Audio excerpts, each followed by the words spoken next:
Dubai gold and diamonds pride of generations Perinthalmanna, Pattambi, Valanchery, Ramanattukara. ആത്മീയ ചൈതന്യ നിറവിൽ ചാലിശ്ശേരി യാക്കോബായ സുറിയാനി പള്ളിയിൽ 8 നോമ്പ് പെരുന്നാളിന് തുടക്കമായി.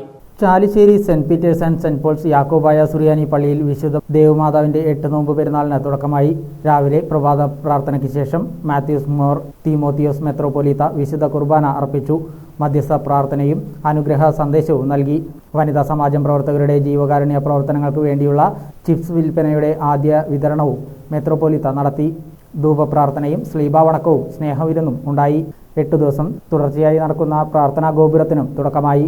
വരും ദിവസങ്ങളിൽ കുർബാന, ധ്യാനയോഗം, മുട്ടുകുത്തൽ വഴിപാട്, 8 നോമ്പ് റാസ, സൂനോറോ വണക്കം, അത്താഴ സദ്യ എന്നിവയും നടക്കും.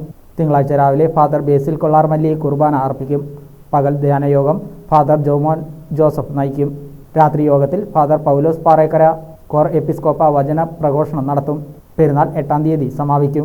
ആഘോഷങ്ങൾക്ക് വികാരി father Biju Mungankunnel, trustee CU Shalamon, secretary Titus Davis എന്നിവരടങ്ങുന്ന കമ്മിറ്റിയാണ് നേതൃത്വം നൽകുന്നത്.